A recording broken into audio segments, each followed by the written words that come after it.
Hello, los amigos. Il est mort de rire, Karim. Salut tout le monde, ça va mon petit Abdel? Ça va, en forme. Je te sens un peu fatigué quand même. Ouais, fatigué, c'est toi qui m'as traîné au podcast pour une fois. Ça c'est vrai. En même temps, on a eu quand même une journée sympathique. Déjà, il est très tard. Les gens ne le savent peut-être pas, mais il est assez tard.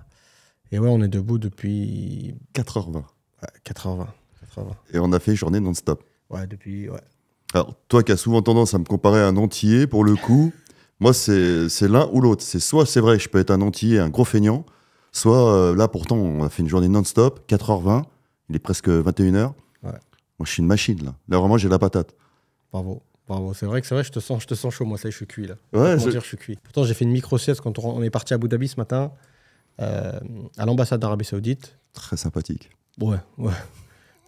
Pas si sympathique que ça, mais bref, on vous expliquera pourquoi on s'est rendu là-bas, sur un autre podcast, je pense.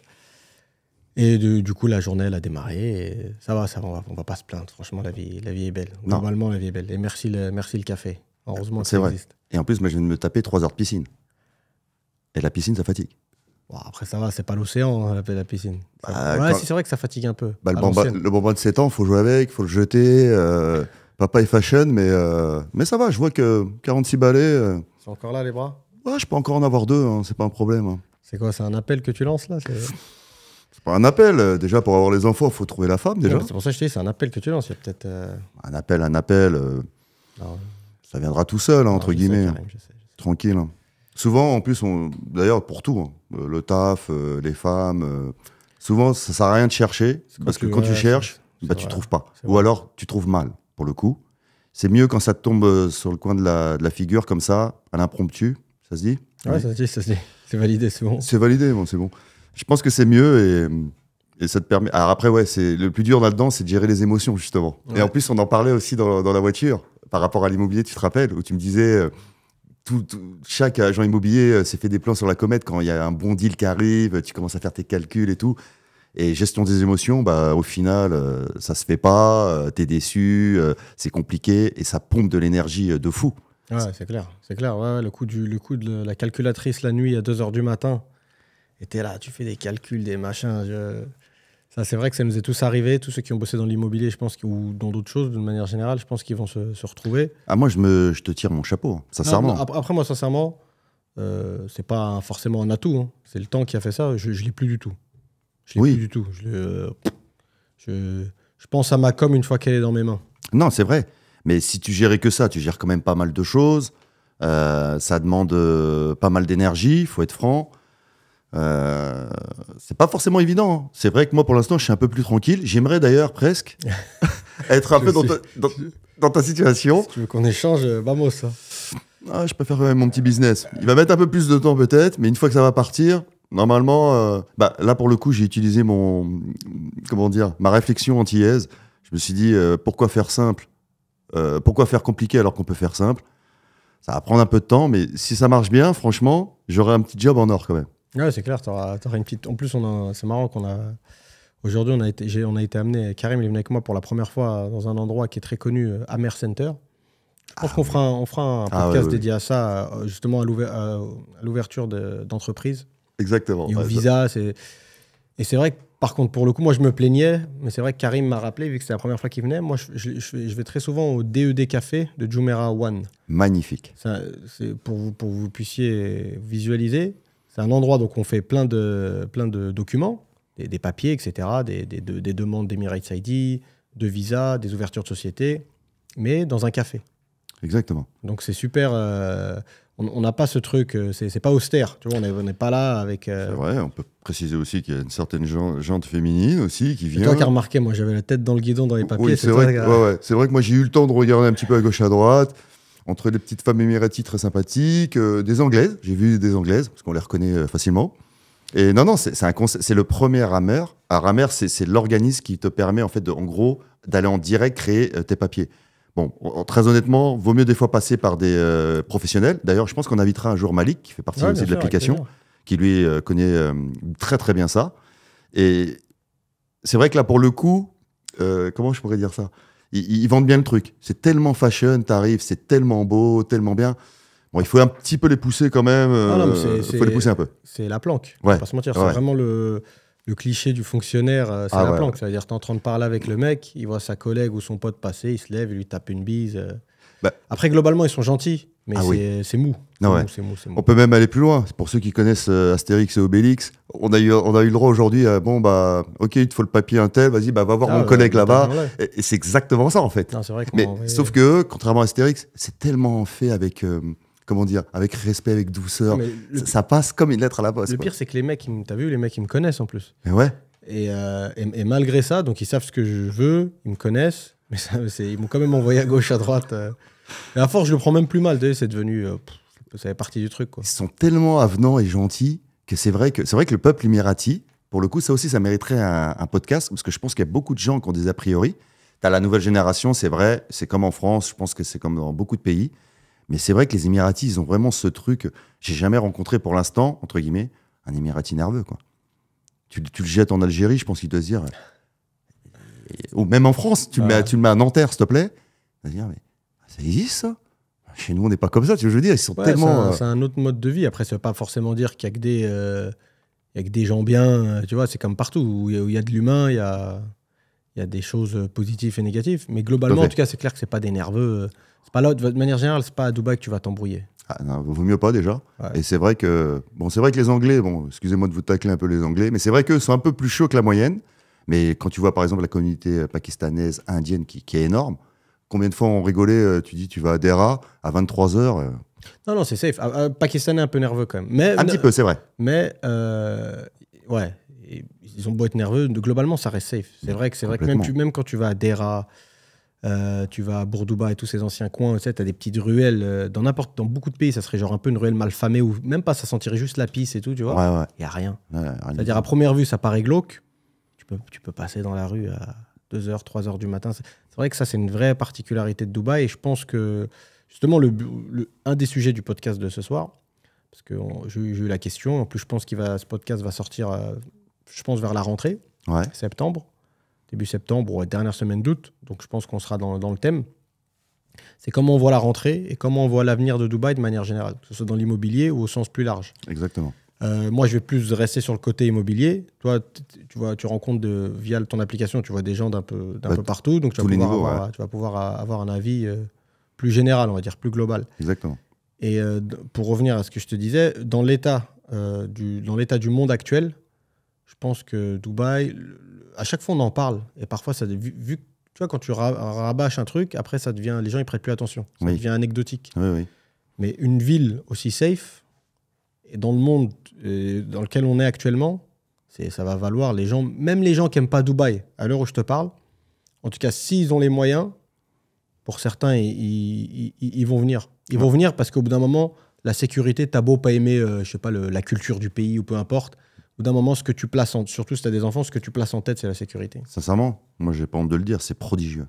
À part Singapour peut-être, et tu m'avais dit aussi le Japon aussi qui est assez safe. T'as Tokyo, Singapour. Voilà. Mais ici, c'est prodigieux. En plus, qui plus est dans un pays arabe.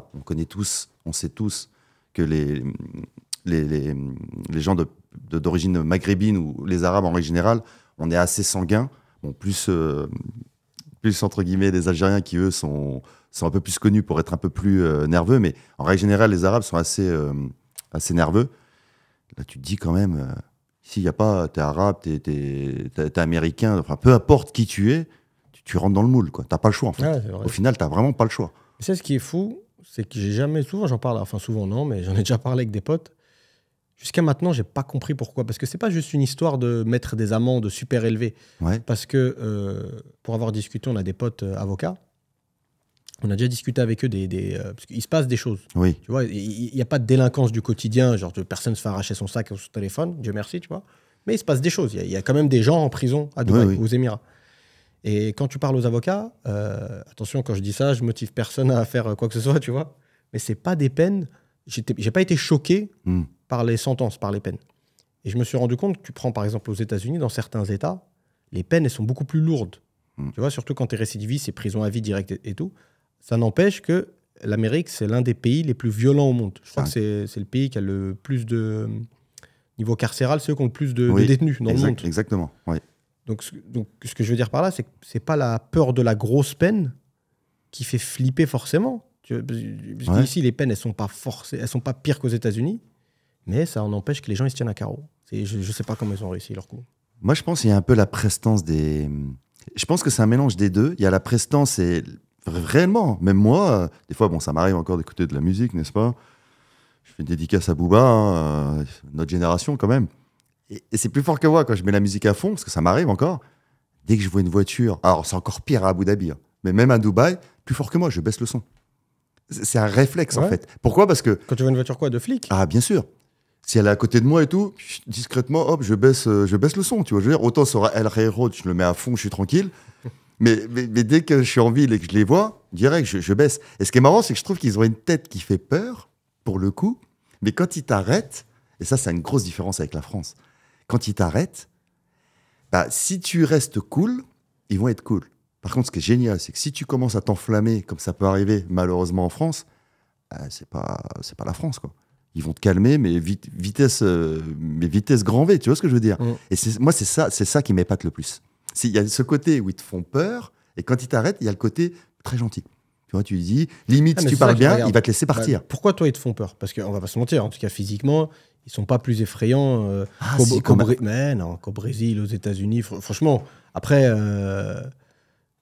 c'est pas. Moi, je trouve qu'ils ont une certaine prestance. Je te jure que c'est vrai. Alors, est-ce que c'est le fait que les véhicules, par exemple, ils ont des gros véhicules, c'est du pétrole, tu veux dire, c'est des grosses caisses. Est-ce que même comment s'appelle l'uniforme, vert kaki, ça fait penser à l'armée. Mais c'est pas non plus, tu te sens pas en Russie ou en Tchétchénie, ça va, tu vois. Non, après, c'est moi, vrai. Pour être honnête, je fais même pas attention. Je fais pas gaffe. Mais toi, tu les trouves impressionnants, du coup? Moi, franchement, ouais, depuis le début, depuis que je suis ici, en plus, bon, j'ai déjà eu une petite altercation avec un policier à Abu Dhabi, à la frontière, entre Abu Dhabi et Dubaï. J'ai su que ça allait mal se passer dès le début. Et ce qui est marrant, c'est que je suis revenu à la charge quand même, avec mon ex-femme à l'époque, entre guillemets. Et ce qui est marrant, c'est qu'il m'a allumé devant elle. Et ce qui est fort, c'est que tu sais comment c'est chez nous, les Arabes. En général, quand il y a une femme à côté, tu fais attention comment tu parles. Et il m'avait vraiment pourri, quoi. Et ce qui est fort, c'est qu'il m'a pas envoyé l'amende. Et j'avais senti dès le début qu'il était de mauvaise humeur. Bon, après, je faisais des doigts sur la route quand même pour dire, s'il te plaît, j'ai rien fait de spécial. Je lui ai dit la vérité, machin. Il était énervé. Ben, même là, j'étais surpris que j'avais quand même le sentiment, je me suis dit peut-être qu'il va rentrer chez lui, il va se dire, quand même, je lui ai mal parlé devant sa femme ou devant la fille. Ah, vas-y, je lui mets pas l'amende. Mais je l'ai jamais reçu, quoi. Ah, tant mieux. Et c'est ça que je trouve fort. Mais moi, je trouve ils sont, et surtout à Abu Dhabi. Hein. Abu Dhabi, vraiment, bah, attention, on y a été tout à l'heure, on en parlait en plus sur la route. C'est vrai que les mecs sont partis pour faire 0 mort. Je sais pas si les gens se rendent compte. Et ce que j'aime ici, moi, dans les Émirats, c'est que quand zéro mort. 0 mort sur les routes. Ah, par rapport au. Ils se sont mis cet objectif. Et moi, je sais très bien que j'ai vécu le Covid à Abu Dhabi. Ah, c'est une ville beaucoup plus stricte que Dubaï. Je me dis que les mecs, s'ils ont ça en tête, ils ont même changé les radars pour voir si, limite, tu fumes une clope ou tu manges au volant. Je me dis que c'est ça qui est fort ici, c'est qu'ils arrivent, ils sont impressionnants dans leur prise de décision, dans les moyens qu'ils mettent pour atteindre leur objectif et pour atteindre leur objectif. Et donc, tu sais que ça rigole pas, en fait. C'est un peu plus cool, entre guillemets. Sharjah aussi est un peu... je pense qu'il faut faire beaucoup plus attention aussi à Sharjah. Je pense. Non, tu fais plus attention sur le côté religieux. Oui. Tu as plus de normes religieuses en vigueur. Après, non, il se passe des choses à Sharjah. Après, c'est pas... Oui, ça reste... C'est tellement une échelle différente, mais c'est pas non plus le monde des bisounours. Non, bien sûr. Encore une fois, la délinquance, c'est quoi qui gêne les gens? C'est la délinquance de tous les jours. Là, j'étais en vacances, j'ai fait des vlogs d'ailleurs. J'étais en vacances à Marbella, dans le sud de l'Espagne. C'est une ville qui est connue pour sa... Pas que, mais qui est connue en partie pour sa criminalité. Ah ouais? Ouais, bien sûr. Il y a je ne sais combien de mafias reconnues qui sont plus ou moins implantées sur place. Mais vu que c'est de l'entre guillemets, je ne fais pas l'apologie de ça, mais vu que c'est du grand banditisme ou de l'autre criminalité, il n'y a pas de délinquance de tous les jours. Voilà. Les gens, ils t'emmerdent pas. Dans la rue ou au supermarché, c'est monsieur et madame tout le monde. Peut-être le mec, c'est un parrain de la mafia mexicaine, je sais pas. Ouais. Mais il n'y a rien, il y a du civisme. Ouais, et ce qui gêne les gens, c'est le manque de civisme. Et c'est ça le problème. La France est devenue la sauvagerie. C'est ça qui gêne les gens. Tu vois, ouais, c'est vrai. C'est la sauvagerie. C'est les trucs, il n'y a plus de respect, etc. Mais en tout cas, franchement, dites-nous dans les commentaires, même ceux qui ne connaissent pas forcément bien Dubaï, avec les données qu'on vous a expliquées, comment vous arrivez à comprendre ce taux de criminalité aussi bas. Et le fait que j'avais lu un article, la dernière voiture qui a été volée à Dubaï, ça remonte à 30 ans. Mais non. Ouais, à 30 ans. Ça fait 30 ans, il n'y a pas une voiture qui a été volée à Dubaï. C'est beau. Tu vois, c'est un truc de fou. Alors que en France, là, j'ai des potes. Non, où est-ce qu'ils étaient? Dans une ville dans le sud. Je crois que c'est Cannes-sur-Mer, un truc comme ça. Oh là là. Ils se sont arrêtés vite fait pour, je sais pas, prendre mon pote, il est parti prendre des barbes à papa, des conneries pour ses filles et tout, tu vois. Il a laissé sa sacoche à l'arrière de la voiture, boum, il est revenu, vitre pété, sacoche embarquée. C'est vrai que c'est incroyable. Tu vois. Après, on va pas non plus en faire des tonnes, c'est pas, ça tire pas à tous les coins de rue en France, mais c'est relou quand même. Ah, franchement, moi en 4 ans, là, je suis tout d'ici.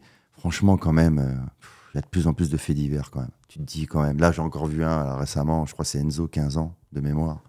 Lui, pareil, il s'est fait lyncher. Enfin, tu te dis quand même, c'est fou. Hein. C'est fou parce que quand tu vois certains jeunes, en plus, qui viennent ici, je te l'avais dit, j'ai déjà dit pour rigoler, même le wesh, il est pas sur la plage, c'est pas le même wesh que du quartier ou dans Paris ou même à la campagne. C'est ça qui est marrant d'ailleurs.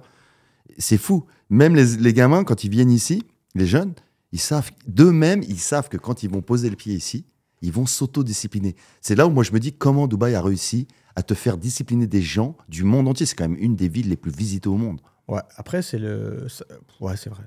Même moi, j'allais essayer de te trouver une explication. Mais après, déjà, je pense que le fait que quand tu arrives, c'est pas le bordel, visuellement, c'est comme quand tu vas chez quelqu'un, quand c'est tout propre, toi-même, même si t'es un peu si toi, t'es un crado, tu vas chez quelqu'un chez qui c'est super propre. Il y a des gens chez eux, ils retirent pas leurs pompes, mais quand ils arrivent chez quelqu'un, c'est tellement nickel, ils voient que tout le monde retire ses chaussures, ben ils retirent ses chaussures. Tu fais un peu comme l'environnement est impact, tu vois. Ouais. Mais c'est comme l'exemple de la clope. Par exemple, ici, c'est pas une blague. Les gens, quand ils venaient, enfin les touristes, quand ils viennent, ils disent c'est super propre, super safe. Mais pourquoi c'est super propre? Parce que tu es sur le périph', tu es sur Sheikh Zayed Road, tu jettes ta clope. Comme il y a que des caméras, si jamais ils arrivent à te voir où tu as jeté la cigarette, mais direct, tu reçois une amende. Et c'est ça qui est puissant. Tu te dis, mais comment ils arrivent à. Le logiciel, il arrive à repérer que ça, c'est une cigarette qui est tombée. C'est là où tu te dis, moi, par exemple, j'ai ma petite bouteille où je mets mes. De toute façon, tu le sais. Et même, je pense que je retournerai en France, plus jamais je jetterai un mégot. C'est devenu presque normal maintenant dans ma tête.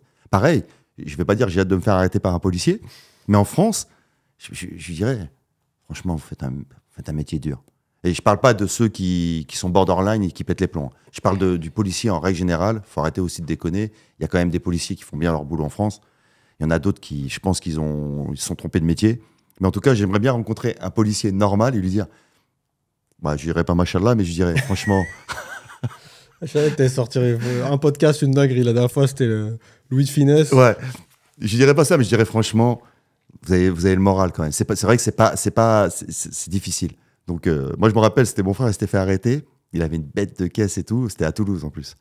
Ils sont venus à 4. C'était la BAC, en plus. Et à peine ils sont arrivés, il leur a dit « Ouais, bonjour, vous allez bien ?» Et les flics, ils étaient choqués. C'est-à-dire, ils l'ont regardé. En plus, il était en mode comme toi, casquette, jogging. Il avait loué un super bolide, tu vois. Ils étaient choqués. Et donc, il a commencé à parler avec eux. Il a dit que lui, il vivait plus là. Enfin, bref. Et à la fin, le flic, ce qui est marrant, il lui dit « Elle pousse bien la voiture. » Il dit « Elle est pas mal, elle est pas mal. » Tu vois, c'est ça qui est fort. C'est que je pense que même en France, je pense que c'est à nous aussi d'apprendre à un moment donné à respecter, en tout cas, à respecter de plus en plus les bons policiers, entre guillemets. C'est comme les gens, ils ne mélangent pas ceux dans les quartiers qui font tout et n'importe quoi et les gens qui vivent dans le quartier. Je pense que c'est vraiment un échange. Je pense que tout le monde doit prendre conscience de faire plus attention, en fait, à la personne qu'il a en face de lui. J'ai pas dit que non plus si c'était un baqueux qui était pas très gentil, qu'il fallait lui rentrer dedans. Mais en tout cas, je pense que les gens font plus d'efforts, en fait, en France. Et on arrive à un stade où, alors qu'ici, justement, ici, tu réfléchis à 2 fois avant de rouler comme un malade sur la route, avant de parler mal à quelqu'un, avant de jeter une cigarette. Et c'est ça, moi, où je trouve que Dubaï, ils sont incroyables. Ouais, non, c'est ancré dans notre cerveau. C'est ça qui est incroyable. Ils ont réussi un tour de force. En plus, tu peux même pas dire... Il y a toutes les nationalités, donc il y a des écarts et des problèmes sociaux de ouf. Il y a des écarts, tu vois des scènes, il y a pratiquement... J'en avais parlé plein de fois dans les podcasts. En France, dans beaucoup de grandes villes, New York, Londres, machin, il y a plein de mondes, il y a des écarts pareils partout, mais les mondes, ils s'entrechoquent pas. Tu vois, c'est des parallèles. C'est comme des mondes parallèles. T'as les gens du 7e arrondissement, t'as les gens de la campagne, proche banlieue, À la limite, tu vois, Porte de Paris, tu as les banlieues loin dans le 7-7, etc. Tu vois. Exactement. Quartier nord de Marseille, machin. Dubaï, tout se mélange, tout s'entrechoque. Combien de fois tu vas dans un drive au McDo ou KFC, le mec qui est en train de servir au drive, je sais même pas, il doit être payé, je pense, 1400 dirhams, quelque chose comme ça. Ah ouais. Et le mec, il arrive dans une Rolls-Royce Cullinan. J'ai même vu une Bugatti une fois. J'étais avec Ben, on a vu une Bugatti au McDo, au KFC, je crois, je sais plus, du côté de Jumeirah. Bugatti en train d'attendre son menu. Donc, je sais pas si tu te rends compte de l'écart. Ah ouais, c'est violent même. Je sais pas, peut-être le mec, il doit avoir un cigare, une boîte de cigares ou un cendrier qui est l'équivalent de 10 ans de salaire du mec, par exemple. Tu vois. Et malgré tout, ça, je fais pas l'apologie de ça ou quoi que ce soit, tu vois, c'est juste un fait. Malgré tout, la frustration peut-être que ça crée chez les petites gens d'ici, tu vois, qui ont des petits moyens, ça crée pas de violence. Après, ce qu'il faut préciser... Ils ne font pas justice eux-mêmes, ils ne sont pas là, regarde ce bâtard, il a ça, ça c'est vrai. Je vais aller au moins lui prendre sa montre ou faire un truc. Ça c'est vrai. Après, il faut aussi préciser que les gens qui viennent ici, entre autres pakistanais, indiens, ainsi de suite, ils gagnent 5, 6, 7 fois le salaire qu'ils ont là-bas. Donc ça fait penser beaucoup à nos parents quand ils sont venus en France pour, entre guillemets, reconstruire, entre guillemets, la France déjà, et qui envoyaient aussi de l'argent là-bas à la famille. Donc il y a peut-être aussi ça, le fait de se dire que derrière ces 1400 dirhams, il gagnerait peut-être que 140 dirhams là-bas. Il arrive quand même à faire vivre sa famille, à élever, entre guillemets, peut-être mettre les enfants à l'école. Donc, mine de rien, à élever socialement aussi dans son pays sa famille. Et ça, par contre, c'est vrai que les Français, ils ont du mal à le comprendre. De toute façon, tu vois souvent les commentaires négatifs sur Dubaï de manière générale ou sur ne serait-ce des vidéos YouTube ou peu importe. C'est souvent ça qui revient. Pays, esclavagisme, machin, etc. Il y a encore, je pense, du chemin pour, entre guillemets, les acquis sociaux. Mais, nous qui sommes là tous les jours et on n'est pas milliardaires, on n'a pas perdu notre cœur, on reste les mêmes, tu vois.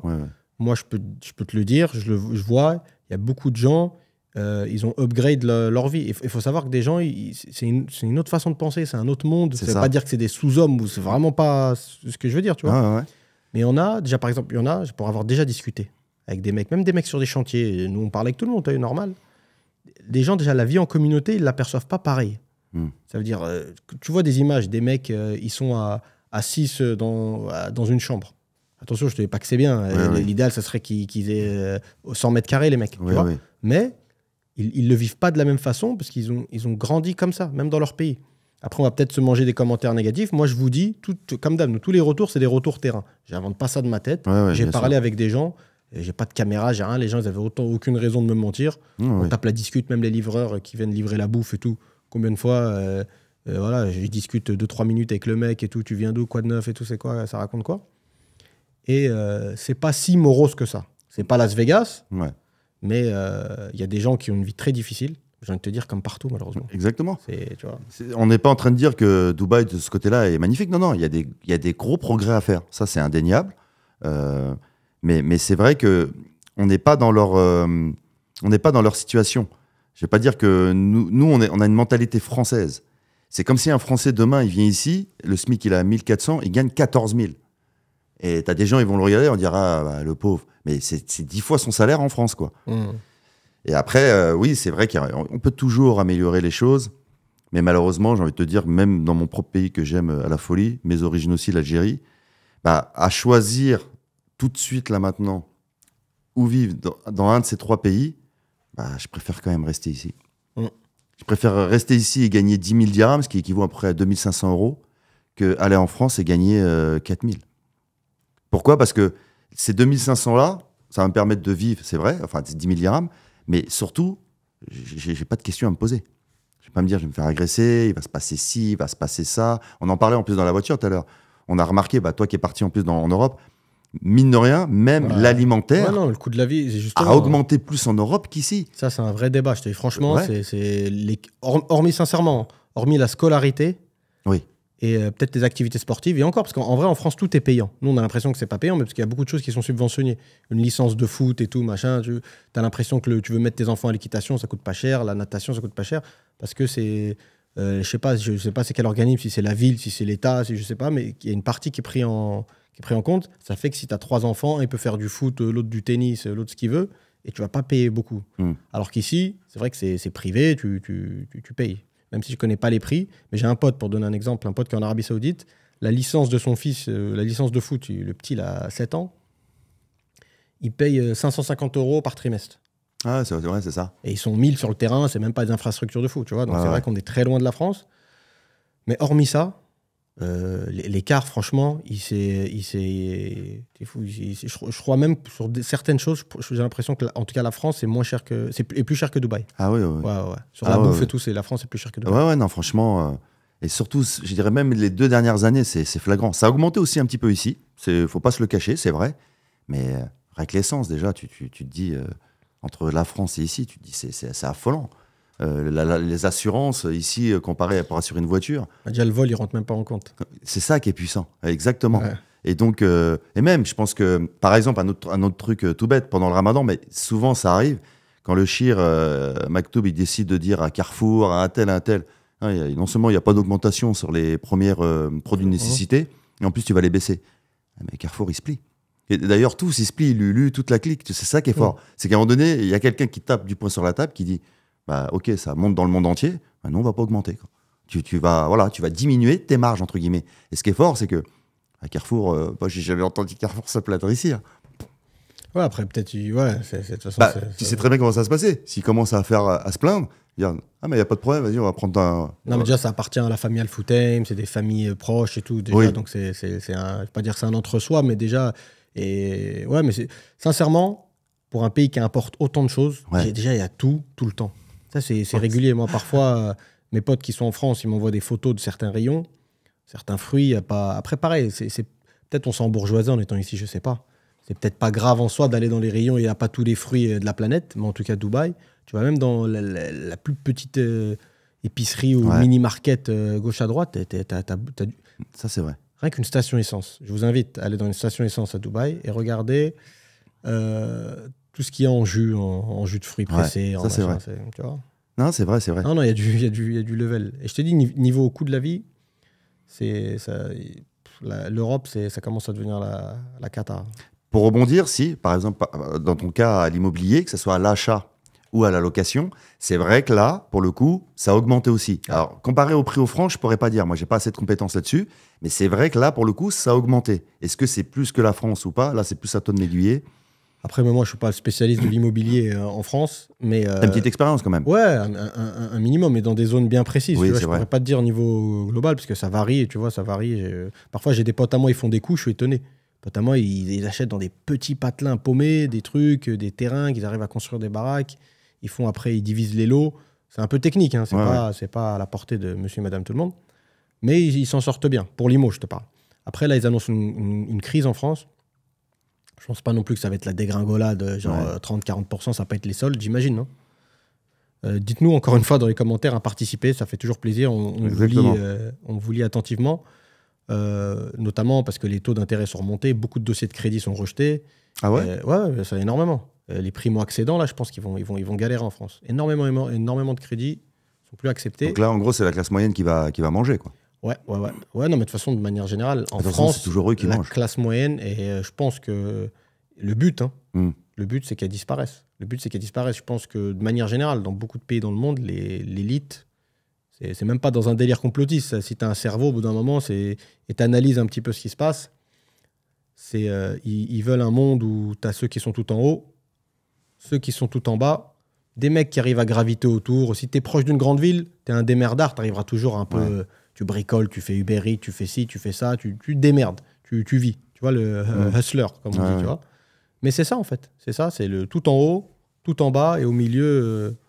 en gros, ceux tout en bas, ils servent ceux qui sont tout en haut, et après, c'est à toi dans quel camp tu vas tomber, quoi. C'est fou, donc cette fameuse classe moyenne qu'on peut retrouver en France, mais dans le monde entier, elle avait un réel équilibre, entre guillemets, entre le monde des riches et le monde des pauvres, en fait, au final. Après, je ne suis pas un économiste, mais je pense que c'est une classe moyenne qui fait qu'un pays marche sur ses deux jambes, tu vois. Ouais, je pense aussi. C'est la classe moyenne c'est la colonne vertébrale du pays. Voilà, exactement. Je pense aussi, ouais, exactement. Et si on doit faire un parallèle avec Dubaï, il y a un truc que j'ai vraiment remarqué. C'est pour ça que vous achetiez ou pas, les gars, nous, on vous parle normal. Hein, on n'est pas là, tu vois. On dit vraiment ce qu'on pense. Je suis le premier parfois à être sceptique sur certaines choses concernant Dubaï, concernant certains quartiers, etc. Mais plus on avance dans le temps, plus je pense que je m'en fais vraiment pas pour Dubaï, même je m'en fais vraiment pas pour la région. Oui, Middle East, tu peux mettre tout le Middle East, c'est clair et net. Parce qu'il y a un phénomène qu'on ne voyait pas avant. Il y a deux phénomènes.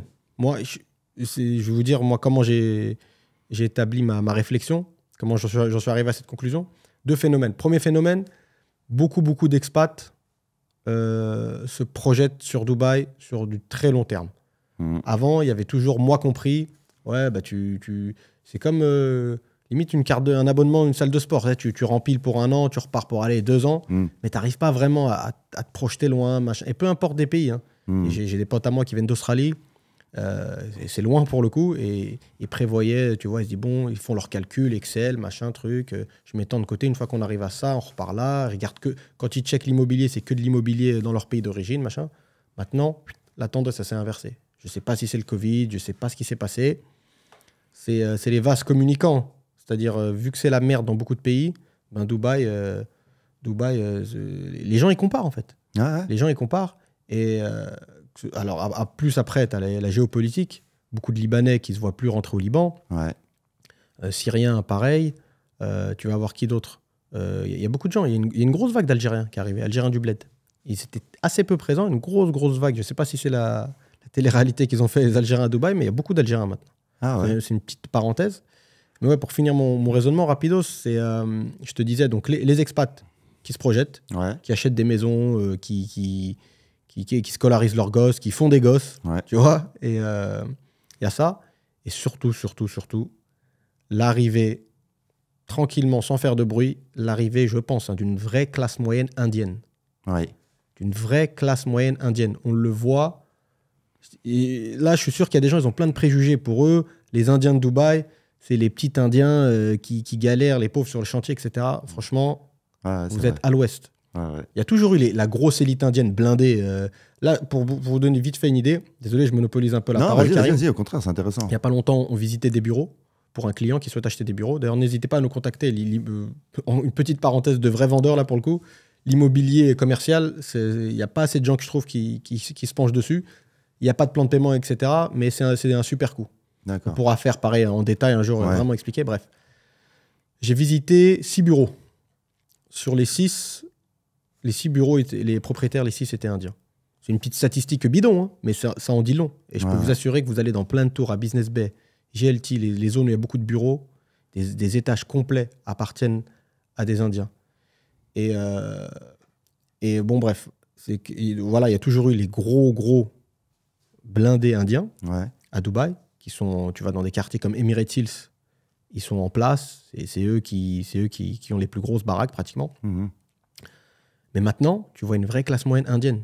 Et comment tu vois ça? Tu vois, c'est comme à l'ancienne regroupement familial qu'il y a eu en France. C'est l'Indien qui est venu tout seul, l'ingénieur ou le mec qui bosse dans l'IT ou le mec qui bosse dans un autre domaine, un employé un cadre, tu vois, qui a gravi les échelons, qui a travaillé. C'est des bosseurs. Il la ferme, il s'en fout d'être en coloc à plein, il vient avec sa gamelle, il fait attention à ses sous, petit à petit, il augmente les échelons, hop, il fait venir sa femme. Hop, ils font un enfant, alors peut-être ils en avaient déjà un, mais qui était encore au pays. Ouais, exactement. Hop, et maintenant, je suis dans les bouchons, sur Sheikh Zayed Road, je regarde à gauche, à droite. Ah ouais, c'est vrai. Beaucoup d'Indiens, principalement des Indiens, il y en a toujours eu, mais je trouve qu'il y en a encore plus qu'avant, et en famille. En famille avec des voitures. Ouais, ça c'est vrai. C'était pas le cas avant. Et tu vois qu'ils accèdent, tu vas dans les malls, tu les vois de plus en plus. Tu vas chez Ikea, tu les vois. Tu vas dans les magasins d'électroménager, dans les magasins de vêtements, dans les restaurants non indiens. C'est un détail, mais tu vas dans des restaurants libanais, certaines chichas, tu vois des groupes d'Indiens, un Indien avec sa femme et un couple d'amis. Tu vois?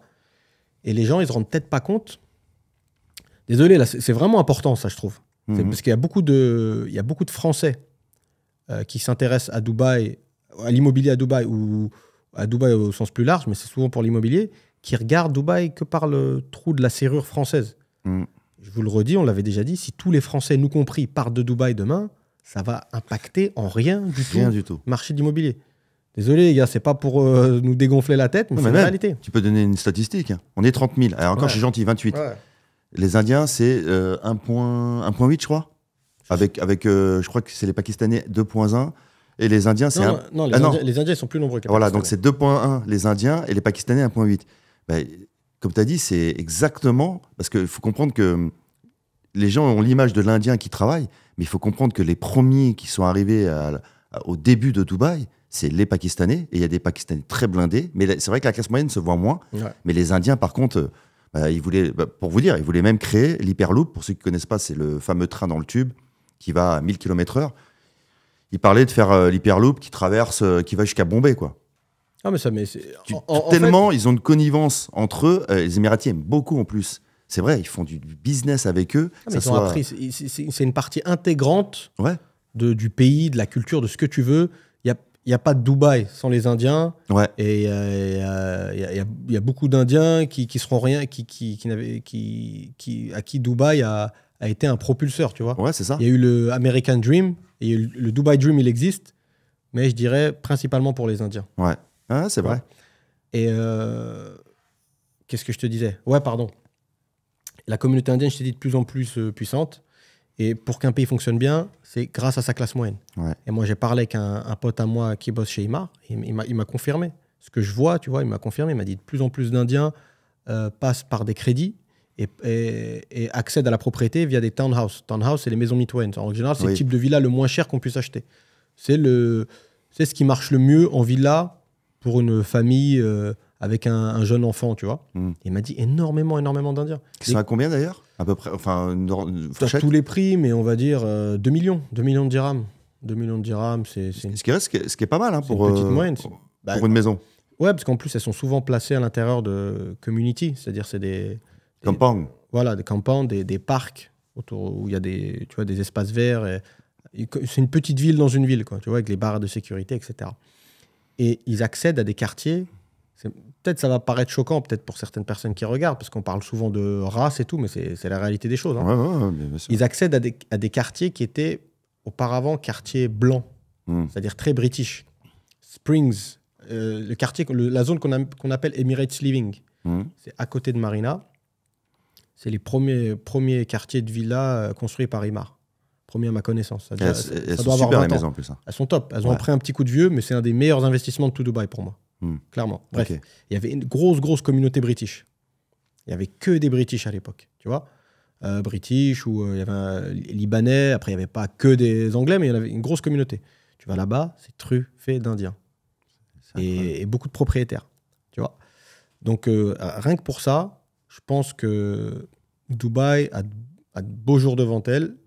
Et en fait, je ne sais même pas, la dernière fois, je réfléchissais à ça. Il n'y a même pas d'équivalent pour l'Europe ou pour la France. Tu ne peux même pas dire Dubaï, c'est un peu ce que Marrakech représente pour les Français.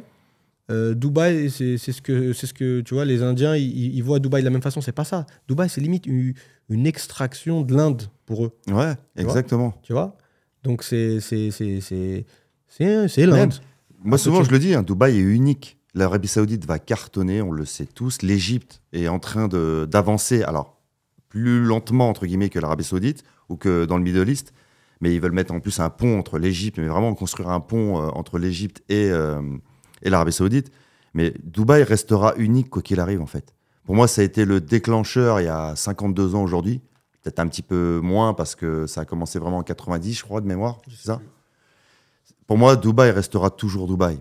C'est une ville qui restera précurseur, c'est comme ça qu'on dit, d'un nouveau modèle économique, d'un nouveau modèle de vie où, je ne vais pas dire que tout est parfait, mais en tout cas où ils ont misé beaucoup sur la sécurité, beaucoup sur open bar, entre guillemets, sur le fait de pouvoir immigrer, parce que de toute façon, ils sont que 900 millions, 900 000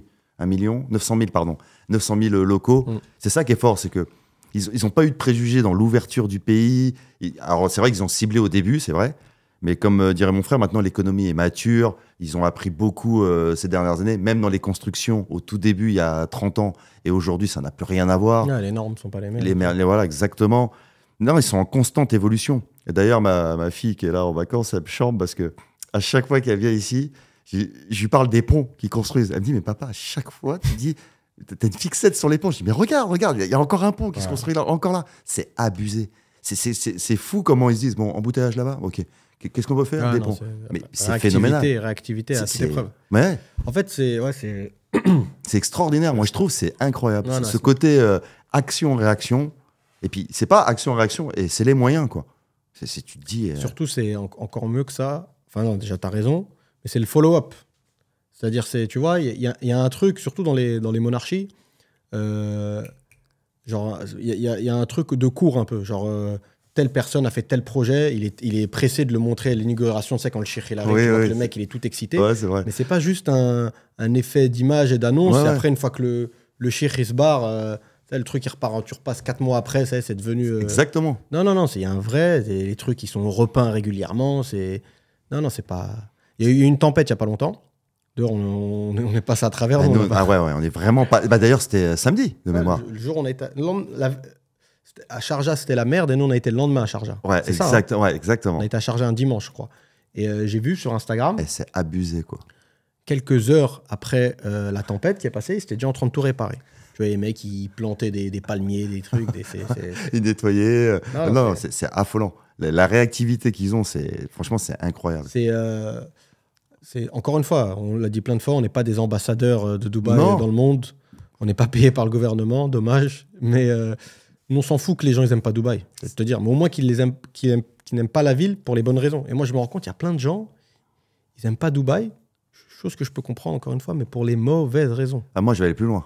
Il y en a, ils n'aiment pas Dubaï parce qu'ils ont entendu ceci ou cela. Yeah, voilà. En fait, ils n'ont pas cette... Il faut être honnête, beaucoup les influenceurs qui ont, pour moi, pas forcément... Et là encore, Dubaï a ouvert, tranquille. Eux, à partir du moment où ça faisait de la pub, c'était bien. Mais au final, je m'aperçois qu'au moins, il y a des clients qui viennent, ils disent, mais... Il y en a, carrément, ils me disaient, je pensais que c'était l'Arabie Saoudite. Quand ils voient la propreté, la sécurité, la gentillesse, entre guillemets, des gens en règle générale, ils disent, mais moi, je ne voyais pas ça comme ça. Et c'est ça qui est fort, c'est que moi, ça ne me dérange pas que tu détestes Dubaï. Ouais, bien sûr. Mais dans ces cas-là, pour détester quelque chose, viens voir. Par toi-même. Ouais, fais-toi ton propre avis. Ouais. Voilà, il faut se faire au moins son propre avis. C'est pas fait pour tout le monde aussi, Dubaï. Ouais, non, encore heureux. Tout comme les États-Unis. Moi, personnellement, j'irai jamais habiter là-bas. Alors, on me dit que la Floride, Miami, c'est un peu mieux et tout. Moi, à partir du moment où j'ai goûté au côté safe ici, franchement, j'aurais du mal, c'est triste à dire, mais j'aurais du mal à aller vivre ailleurs. Ce côté safe, pour moi, ça te change la vie. Quand tu as des enfants, tu sais que... Ah, mais ici, c'est pas alerte enlèvement au bout de 24 heures. Moi, je vais raconter une anecdote parce que celle-là, à chaque fois, j'aime bien la raconter, mais c'est vrai, c'est fou. Mon fils était parti dans un mall et il perd son doudou. Donc, pour chaque parent qui connaît c'est quoi un doudou, je peux te jurer que si jamais le doudou l'est perdu, c'est la merde. Ah, pendant une semaine, ça peut être une grosse problématique. Il va falloir l'endormir et il va pleurer et tout. Et mon ex-femme, donc, elle en parle à un gardien. Entre-temps, elle me contacte, elle me dit, Karim, il faut en commander un autre sur Amazon, qu'il arrive vite. C'est vrai qu'ici, Amazon, aussi pareil. C'est pas 10 jours. C'est des limites dans les 24 heures, le doudou arrive. Et ils sont pas forts, les mecs. Ils disent, OK, t'as une photo? Ouais. Donc, moi, entre-temps, j'avais retrouvé sur Amazon, j'y envoie. Le mec, il est à l'entrée. De l'entrée, il l'envoie au PC sécurité. Il lui demande à quelle heure tu t'es garé. Donc, elle lui dit, je sais plus quelle heure, je crois 16h30. Et les mecs, ils sont remontés dans le temps, c'est le cas de le dire. 16h30, ils ont retrouvé le doudou, s'il te plaît. Non, mais c'est un délire. C'est-à-dire, tu dis ça en France à n'importe quel videur ou gardien à Carrefour à dire, s'il te plaît, va acheter un doudou à 20 euros. Là. Il me casse pas la tête. Ici, non. Le mec, c'est comme s'ils étaient en mission, les mecs. Ils l'ont retrouvé. Mais ils l'ont retrouvé, c'est pas au bout de 24 heures. Hein. Dans l'heure qui a suivi, elle a eu le temps presque vite de faire ses courses. Et il était en fait caché à un endroit avec la caméra. En fait, ils les ont suivis et ils ont vu qu'il est tombé à un instant T. Ils ont vu le mec. Il y a un mec, il l'a pris et il l'a mis sur le côté. Ah non, c'est tu te dis, mais c'est affolant. Quoi. Les gens, ils se prennent la tête ici de manière générale. Après, j'en avais déjà parlé moi avec des clients. Après, franchement, quand je rencontre des gens, c'est jamais un débat que j'aime avoir parce que au bout d'un moment. T'aimes pas Dubaï, tu vois. Ouais. Que tu veux que. T'aimes pas, voilà. Il y a d'autres choses dans la vie. Je suis sûr que t'aimes d'autres choses, t'aimes d'autres destinations et c'est tant mieux pour toi, tu vois. Exactement. Mais c'est vrai que les gens connaissent très, très mal la ville. Moi, c'est ça qui me dérange. Je me dis, ouais, voilà. Beaucoup de gens critiquent Dubaï, mais ils sont pas venus, en fait. Après, comme tu as dit, les influenceurs. Une fois, j'ai eu un débat, justement, c'est le dernier débat que j'ai eu avec un mec. Je fais, tu sais quoi, vas-y, j'abandonne, je m'en fous. Je lui dis, écoute. Enfin, les influenceurs, c'est de la merde. C'est une ville qui n'a pas d'histoire. Souvent, ça revient qui n'a pas d'histoire. C'est une ville qui n'a pas d'histoire, qui n'a pas d'âme. Ouais. Qu'est-ce que je te dis? C'était un désert. Tu veux qu'ils... C'est quoi le problème? Les gens, quand ils construisent leur histoire au moment présent, bah, tu dis qu'ils n'ont pas d'histoire, il n'y a pas de passé, il n'y a pas de charme, etc. Okay. Mais s'ils avaient voulu faire un peu de l'ancien, comme en Chine. Tu as vu en Chine, il y a des villes, ils ont copié Paris à l'identique. C'est devenu des villes fantômes, c'est glauque comme pas possible. Ils t'ont fait Rome, des trucs, le Colisée, machin. Ils t'ont copié, ils t'ont même fait les pavés un peu abîmés à la Montmartre. Mais c'est Euro Disney, le truc. Tu sais, c'est un décor. Ouais. Dubaï, ils sont partis d'une feuille blanche. S'ils avaient fait un truc un peu façon ancien, tout le monde se serait foutu de leur gueule. Donc, quoi qu'il arrive, il y a un problème. Exactement. C'est une ville portée vers l'avenir. Tu veux, t'es quelqu'un qui est féru d'histoire, machin, bah vas-y, va te balader à Paris, à Rome, comment on appelle ça, là, dans toutes les villes un peu médiévales, tu vois, d'Europe, même d'Europe de l'Est et tout. Et voilà. Moi, t'es gentil. Moi, je vais être beaucoup plus violent dans mes propos, dans le sens où, OK, 52 ans, ils n'ont pas d'histoire, ils n'ont pas d'âme. OK, je vais prendre les États-Unis, 200 ans ou 220 ans. C'est le pays qui a créé le plus de guerres dans le monde.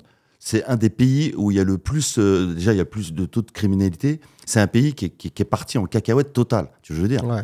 Bah, je préfère, je suis désolé de le dire. Ah, OK, ils ont une âme, super. Bah, on a vu comment ils l'ont créé, leur âme. Pour ceux qui se rappellent, qui ont oublié, et quand ils sont venus, à coup de typhus là, sur les couvertures, ils t'ont exterminé tout le monde. Moi, je suis désolé de le dire. Ici, ils ont tout créé d'une feuille blanche. Ils ont été chercher les lois, les tendances, tout ce qui se faisait de mieux pour faire un cocon pour que les gens y soient bien. Bah, je préfère 1000 fois ce pays qui a 52 ans où tu t'y sens bien. Pareil, on parle souvent, oui, mais c'est une dictature, démocratie. Bah, je suis désolé de le dire, je vais encore mettre les pieds dans le plat. Je préfère un mec qui gère et qui gère bien, où tu te sens bien, que mon président, je vais quand même l'appeler mon président, mais je vais même les appeler les présidents, où, entre guillemets, on te fait croire que parce que tu vas voter, tu vas avoir un impact sur l'économie, sur la sécurité, sur plein d'autres choses de ton pays. C'est faux. Ici, quand il dit c'est à droite, c'est tout le monde qui va à droite. Quand il dit à gauche, c'est tout le monde qui va à gauche. Il n'y en a pas un qui bronche, mais il ne va pas à gauche par ego. Il va à gauche ou à droite parce qu'il sent que ça va élever le pays, les gens qui vivent dans le pays. Tous ces expatriés sont venus ici, c'est pour une plus-value. Alors qu'en France, je suis désolé de le dire, on te fait miroiter que parce que lui va venir au pouvoir, ou lui. Bon exemple, c'est les flics. Quand tu vois un policier ici, combien il est payé. Après, ouais. Non, mais c'est la vérité. Ouais, mais c'est une petite population. En France, ils peuvent pas faire ça. Bah, franchement, regarde. Par contre, tu vois, c'est. Regarde, quand tu vois le pognon qu'on dépense pour des choses, mais futiles. Regarde, demain, tu payes bien les enseignants. Tu payes ne serait-ce que bien les policiers. Et tu payes bien la santé. Je te jure que la France, c'est plus le même délire. Un policier qui est payé 5 000 ou 4 000 euros, il n'aura pas le même comportement. Enfin, oui, il n'aura pas le même comportement qu'être payé 1 200, faire des heures sup. J'ai appris il n'y a pas longtemps, c'est encore le cas. Oh, les mecs, ils bossent comme des oufs. Ils sont même pas payés les heures sup. Ouais, c'est connu, ça. Tu vois ce que je veux te dire? Tu leur donnes aussi des bonnes voitures.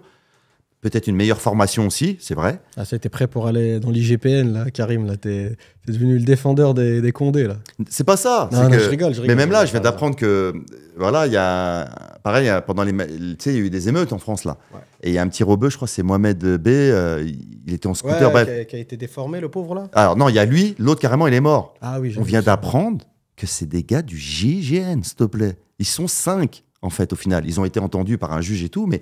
Oh, moi, le GIGN, pour moi, c'est pas des stars. Mais GIGN, moi, c'est 13 novembre. Ouais, corps d'élite. Okay, c'est le corps d'élite ici. Et même les propres policiers disent, mais qu'est-ce qu'ils sont venus faire? C'est pas leur job, les mecs. Ils sont pas payés, ils sont pas formés pour venir se battre contre des gamins. Tu vois ce que je veux dire? Eux, ils veulent du high level. Laisse du high level. Donc, c'est quand même fou, quoi. On a mis des mecs qui n'avaient rien à faire ici. Tu veux dire? Ouais.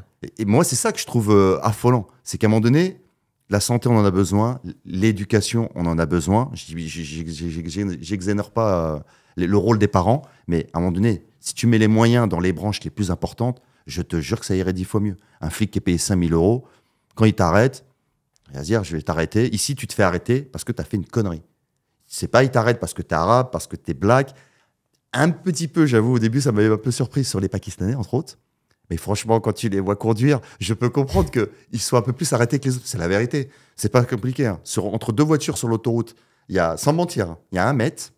Et il passe, le mec. Pour lui, il y a la place pour se mettre. Il peut mettre un semi-remorque. Ah, il peut mettre un semi-remorque. Et ça, c'est une réalité. Et au début, j'ai dit, quand même, ils sont un peu sévères. Je me dis, parce que moi, je me suis jamais arrêté. Tu sais ce que c'est en France, tu vois. Au final, je me suis dit, quand ils te le font 1 fois, 2 fois, 3 fois, je dis, j'espère que les filles qui vont t'arrêter. Tu vois, mais ça reste que presque bon enfant. Ouais. C'est pas ils t'arrêtent parce que t'as une tête d'arabe. Non, mais après, de toute façon, la France, c'est un pays en déclin. Hein. Ouais. Franchement, c'est un pays en déclin. C'est la vérité. Moi, je pense que même les gens... Et c'est triste, parce que j'aime beaucoup mon pays, je sais que tu l'aimes aussi. Moi, je compare souvent Dubaï à un boxeur. Et je pense que Dubaï, ça va avoir beaucoup de personnes à l'usure, mais de façon positive. C'est-à-dire, il y a plein de gens qui ont peut-être les moyens et qui reculent leur expatriation Oui. pour plusieurs raisons. Machin, voilà, il peut y avoir plein de facteurs.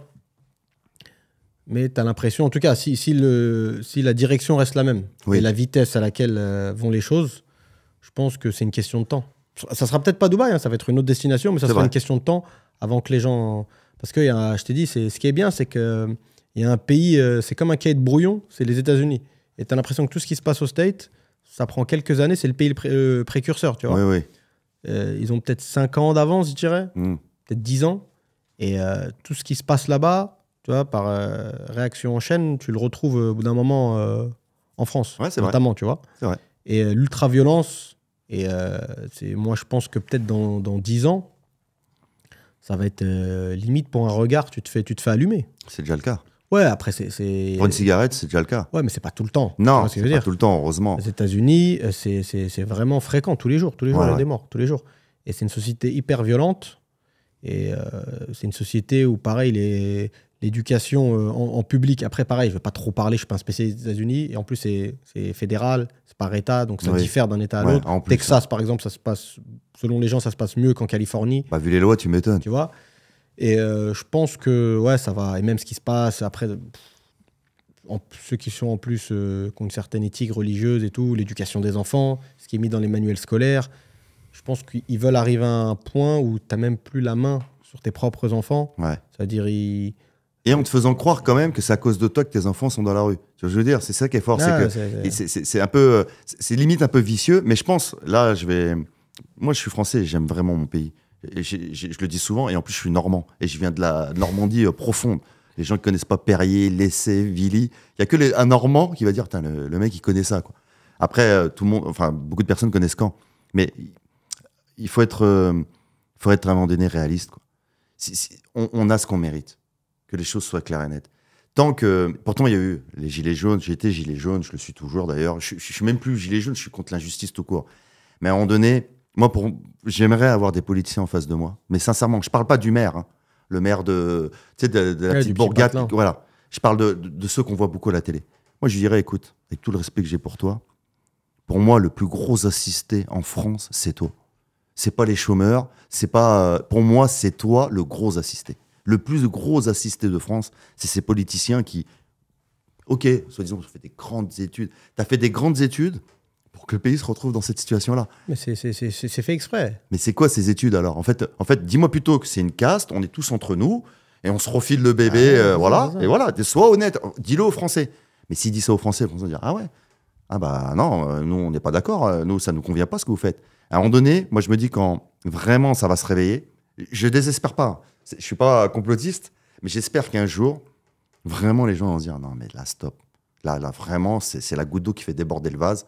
C'est soit vous rentrez dans le rang, entre guillemets, vous vous battez pour le pays, soit à un moment donné, va falloir, je ne vais pas dire fort trancher des têtes, quand même, pas déconner, mais à un moment donné, là, ça devient ridicule. Pour moi, ça devient ridicule. L'Europe, de manière générale, ce qu'ils appellent le vieux continent, c'est chaud. Moi, je pense que c'est en train de couler. Je n'ai pas fait tous les pays d'Europe. Déjà, les Anglais, c'est des malins. Quand l'Angleterre se barre, c'est que le bateau il est en train de couler. Tu peux le dire, l'Espagne, l'Italie, rien que ça. L'Espagne, l'Italie, la France, et plus les pays un peu scandinaves, mais pas la Suède ou le Danemark. Même si la Suède, des fois, c'est un peu chaud. Enfin, c'est un peu chaud sur certains critères. Mais plus, tu sais, du côté de la Bosnie, l'Albanie, par là-bas. C'est pays des Balkans. Ouais, pays des Balkans, voilà. Non, franchement, moi, demain, tu me dis, Karim, vas-y, un salaire à 10 000 euros, tu choisis le pays. Ah si, la Suisse. Ouais, voilà. Ou le Luxembourg. Mais sinon, hormis ces deux-là. Ouais, franchement, c'est chaud. La vérité, c'est chaud. Sans vouloir être alarmiste, mettre les gens... On n'est pas là pour vous faire bader, hein, ceux qui regardent et qui sont en France. Mais en tout cas, ceux qui ont les moyens ou ceux qui peuvent se donner les moyens, franchement, foncez, vous n'allez pas regretter. Hein, même si c'est pas facile. Tu vois, t'as des jours avec, des jours sans. En Dubaï, c'est marrant. C'est comme, de toute façon, de manière générale, rien n'est parfait. Et ça te rappelle que dans ce monde, de toute façon, il n'y a pas de bonheur absolu. Et même le bonheur, c'est pas un état continu. Tu as des moments où tu es joyeux. Parfois, un truc bidon, tu manges un fondant au chocolat, ça va faire ta journée ou ta soirée. Tu vois, t'as pas besoin parfois de trucs de dingue pour être heureux. Mais il y a toujours un truc pour contrebalancer. Il y avait un pote à moi, c'est un truc connu. Hein. Il disait que la France, après cette affaire-là, c'est un peu borderline religieusement parlant, mais c'est une blague qui dit que Dieu a créé la France. Et c'était tellement un beau pays, et tellement, c'est vrai, c'est un pays magnifique, c'est un pays dingue la France. Ouais, c'est pour ça que c'est le pays le plus visité au monde depuis X années. Et pour contrebalancer, puisque c'était trop bien, il a créé les Français. C'est genre un peu râleur, casse-pied, etc. Non, mais c'est vrai, c'est la réputation qu'on a. Moi, je me mets dans l'eau en plus. Hein. Et Dubaï, c'est un peu pareil. C'est-à-dire, il y a plein d'avantages, mais de dingue, services de fou, machin, etc. Mais l'inconvénient, on en a parlé dans un podcast, c'est que c'est vrai que pour faire du fric, c'est beaucoup plus compliqué qu'il n'y paraît. Ça paraît facile au premier abord. Tu te dis, punaise, je ne suis pas plus con qu'un autre. Il y a des Bentley de partout. Lui, il a une tête, il n'a même pas 25 balais, il est en Rolls. S'il l'a fait, je peux le faire. Mais une fois que tu mets les mains dans le cambouis, tu te dis, ah ok, d'accord. Après, c'est ça, il faut bien qu'il y ait quelque chose. Ça n'allait pas être un pays de dingue. En plus, tu arrives, tu montes une boîte, tu fais 1 million de chiffre d'affaires en un trimestre. C'est exactement ça. Et j'irais même un peu plus loin. Bon, là, je vais prêcher ma paroisse, enfin notre paroisse, parce qu'on est maintenant tous, entre guillemets, un groupe par rapport à l'application et le groupe Dubai Collection. Mais il y a aussi ça, de bien faire attention, déjà, c'est une vraie décision de décider de quitter la France ou l'Europe, de venir ici. Et il est clair que avant de prendre cette décision, de bien trouver les bons interlocuteurs, et que ça soit pour acheter un appart, créer une société. Tu as entendu tout à l'heure, quand Wari m'a laissé le message, il me disait combien de gens qui sont venus ici, qui ont créé une société, qui se sont fait bananer à gauche, à droite, parce que malheureusement, Dubaï n'y échappe pas. Quand il y a du fric, les gens, il y en a qui se comportent mal. Ouais. Et je mets même certains, notre propre communauté, qu'ils soient belges, français, qui sont venus ici, qui profitent aussi de cette aubaine. Et au lieu d'avoir ce côté solidaire entre nous, s'il y a moyen de gratter ou de pigeonner, entre guillemets, des nouveaux arrivants, malheureusement, malheureusement, ça arrive. Après, ça, c'est partout, mais c'est clair. Après, c'est partout, ouais. Donc, il y a une vraie chance à Dubaï de trouver des gens bien. Moi, c'est ce que j'ai essayé de faire. Ça va peut-être prendre du temps avant de se faire connaître. Mais moi, je mets pas, j'allais dire, ma tête à couper pour se suicider. Mais moi, demain, je mets au défi n'importe quelle personne, déjà qui sont passés par nous, là, qui va se plaindre, qui a acheté un appartement avec toi, qui a pris une carotte, qui a été créé une société avec Malik ou Karim El Soudan, qui a pris une carotte. Hilal, qu'on a reçu il y a quelques temps, qui va passer un R&B qui sera mal reçu. Pareil pour le tourisme. Il y a des gens bien ici. Il y a des gens bien, c'est juste, encore une fois de plus, nous, on est parti du postulat qu'on va faire des podcasts où on est nature-peinture. Là, aujourd'hui, celui-là qui n'a pas compris qu'on est encore nature-peinture, c'est qu'il n'a rien compris. Et je pense que c'est important de s'orienter vers des gens qui vous ressemblent, en fait, au final, qui ont une expérience et surtout qui vont vous aider à accomplir votre rêve, votre objectif, ce que vous voulez devenir. Et voilà, c'est aussi simple que ça, quoi. Ouais, tu me fais penser à un truc, je voulais faire un podcast. J'aurais bien voulu que tout le monde soit là. D'ailleurs, un petit salam au reste de l'équipe. Ouais. Ben, à l'heure où je vous parle, Ben, il est à... Bon, on va pas dire où est-ce qu'il est. Oui. On va pas dévoiler son petit secret. Je sais qu'il est content, il n'y a pas de français, donc on va pas le polluer. Mais il est en Thaïlande, ça va, c'est vaste. Ouais, c'est vaste. Je vais pas dire l'endroit précisément. Mehdi, il est à Bali. On va pas tarder à le rejoindre. On est pressé. On vous fera des belles vidéos de là-bas. On vous donnera un petit peu de nouvelles du projet, où est-ce que ça en est. Mais j'aurais bien voulu que tout le monde soit là. Un peu dans le même délire de Dubaï en plus, hein, pour le coup. Un petit peu plus grand, mais pareil, très safe. Bali, ouais. On va dire pour une île, j'ai failli dire un pays. Ouais. Pour une île aussi exotique, etc. Ça va, c'est relativement safe, Bali. Ouais. Après, tu sens que t'es pas non plus... T'es pas à Dubaï, bon, pour le coup, Singapour, c'est vraiment pas loin. Ouais. Notamment pour la santé, tous ceux qui ont une vision un peu négative, ceux qui ont les moyens, qui peuvent se permettre de payer une assurance internationale, de ce que j'ai vu, système de santé numéro uno. Franchement, Singapour, impressionnant. Ah ouais. Des années-lumière je vais pas dire des années-lumière, mais même loin devant Dubaï. Hein. Ah ouais. Il y a un vrai level. C'est pas juste les hôpitaux qui sont beaux, tu rentres, t'as l'impression d'être un hôtel. Les mecs, c'est perfectionné. Je lis beaucoup d'articles là-dessus. Ça fait partie du continent d'Asie, tout ça, on est d'accord. Ouais, Singapour, c'est l'Asie du Sud-Est. C'est l'Asie du Sud-Est et c'est très très proche de l'Indonésie. D'ailleurs, ça fait rire. T'as pas remarqué, si on prend de l'ouest à l'est, c'est ça, ouais. États-Unis, Europe, Moyen-Orient, Middle East et Asie. Et t'as pas l'impression que plus on avance vers l'Est, désormais à l'heure actuelle, plus les choses, je vais pas dire font rêver, mais sont presque normales. Et plus tu te diriges vers l'Ouest, plus tu vois des choses anormales. Ouais, non, mais de toute façon, c'est incroyable. Le monde, il est en train de changer. Ce que je disais tout à l'heure par rapport aux Indiens, à la classe moyenne indienne, tu vois des choses que tu voyais pas avant. Dans les aéroports, j'étais à Zurich il y a pas longtemps, blindé d'Indiens, en vacances et tout. À Paris, il commence à avoir des Indiens, mais pas encore une fois, pas les blindés, la classe moyenne. Ça change. Ça change. Je pense que les Chinois, ça fait bien longtemps, machin, les Indonésiens maintenant, les Malaisiens. Tu peux préciser, hein, ils vont dépasser les Chinois. C'est ça. Ça, c'est énorme. Les gens ne se rendent pas compte. Tout le monde dit, ouais, les Chinois. Non. La prochaine population qui va déglinguer tout le monde, et je pense même économiquement parlant, c'est les Indiens. Et encore une fois, moi, je demande aux gens de limite, ça peut paraître fou, limite incorporer Dubaï au continent indien. Ouais. Ce qu'on appelle le continent indien. C'est-à-dire, pour moi, Dubaï, c'est une extraction de l'Inde. C'est l'Inde sous stéroïdes.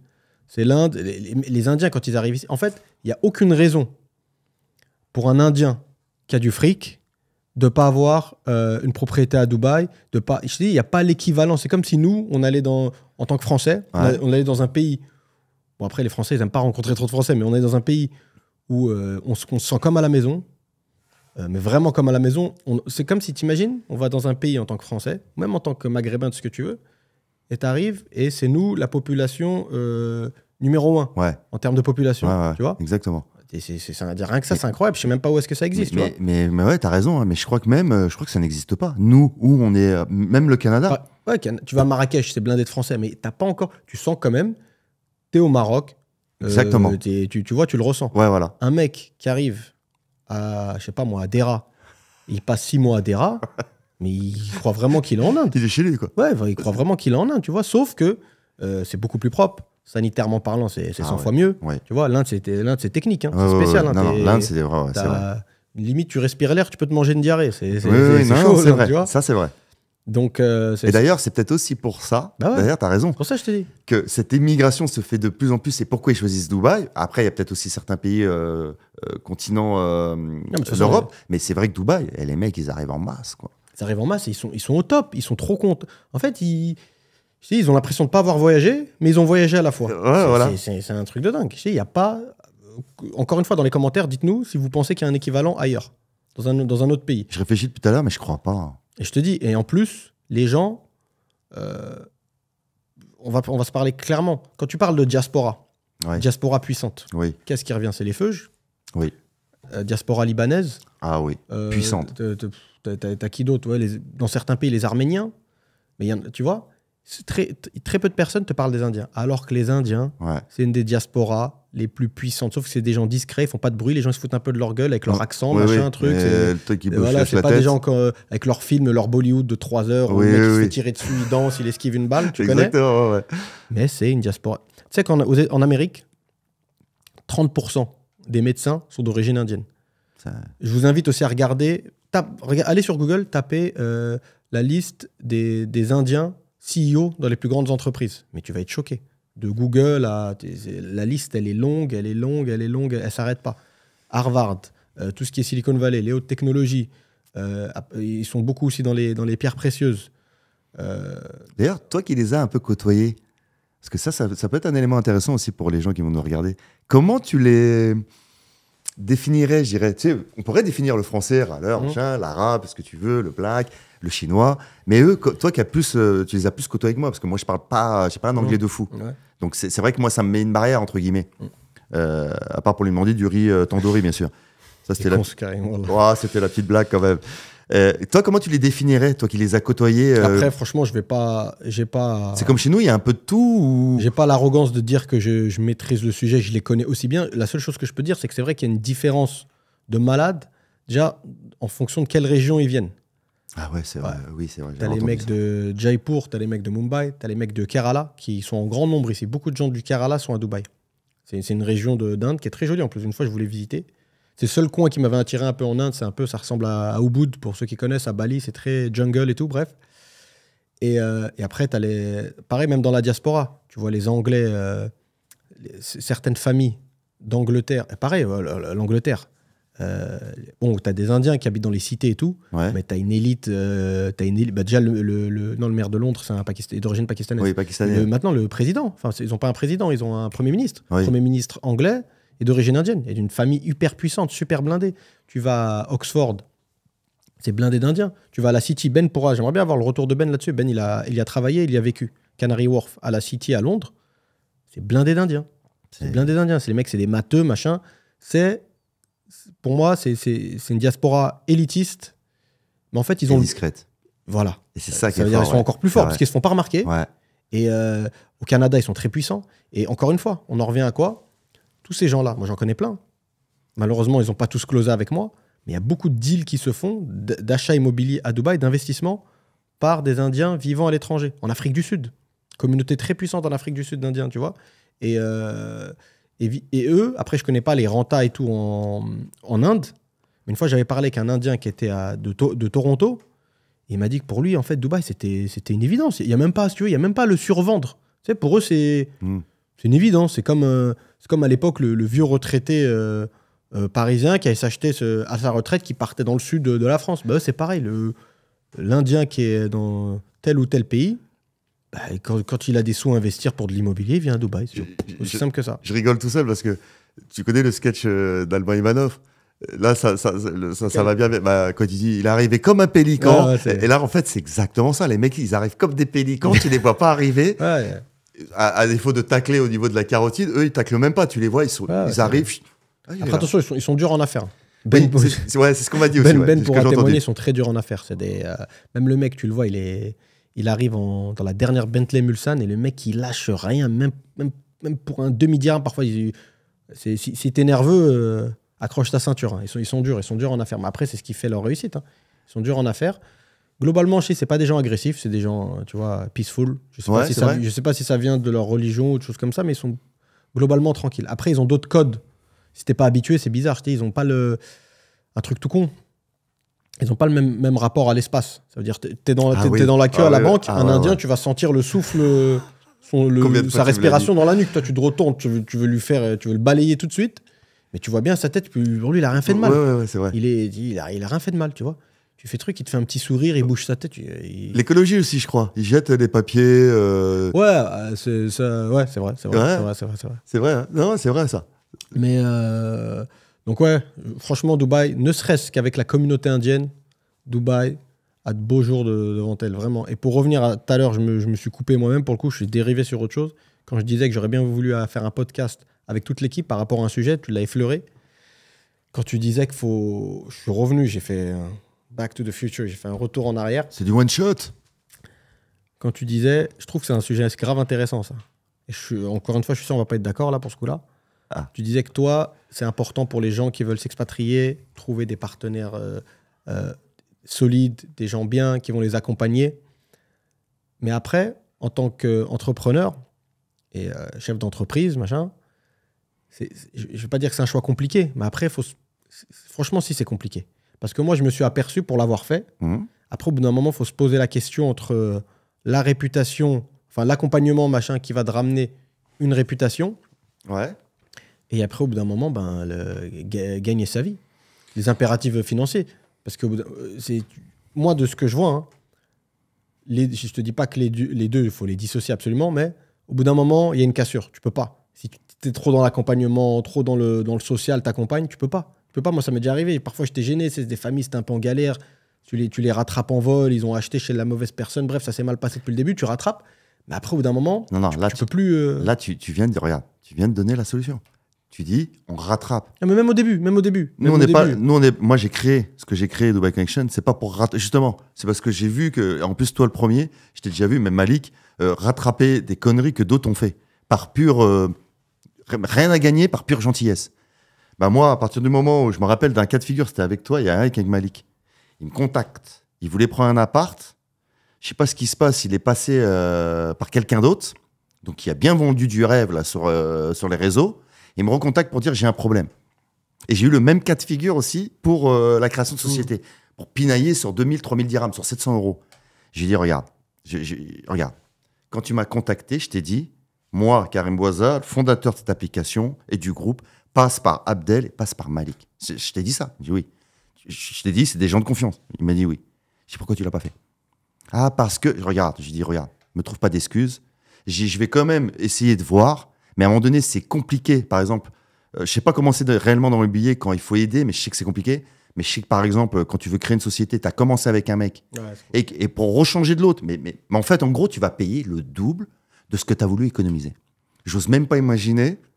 Je pense que pour sauver quelqu'un dans l'immobilier, quand il te contacte, alors qu'il n'est pas passé par toi, je pense qu'il faut connaître quelqu'un de bien chez Emar ou chez Azizi, qui va peut-être, et encore, c'est même pas sûr. On a eu un cas de figure il y a pas longtemps. Tu m'as dit que ça allait être très compliqué. Pourtant, tu connaissais bien chez Azizi, et ça s'est pas fait. C'est compliqué. Donc en fait, en gros, là où moi je vais rebondir, c'est que l'objectif de tout ce qu'on met en place, et même ces podcasts aussi, c'est pour faire comprendre à tous ces Français, mais même tous les francophones, et même, c'est pas que la target, les francophones, même les Anglais se font avoir, même les anglophones. Ouais. C'est qu'avant de passer par ceux qui vont vous vendre du rêve, aller dans un groupe ou vers des professionnels qui, eux, vous disent la vérité, ne vous vendent pas du rêve. Peut-être qu'il y a des choses qui vont pas vous plaire, peut-être qu'il y a des choses que vous allez moyennement apprécier, mais qu'est-ce qui est le plus important? On va parler portefeuille. C'est mieux de côtoyer des gens, des professionnels qui vont vous dire des vérités et qui vont vous emmener plutôt à la réussite que ceux qui vont vous... comment on dit ça? Qui vont vous donner... comment on appelle ça, tu sais? Quand tu donnes... pas vendre du rêve, tu sais, quand tu vas quand tu vas dans le sens de la personne et qu'au final, va vous mettre une douille. Bah, l'objectif, en tout cas, nous, ce qu'on a créé, c'est de faire en sorte que les gens...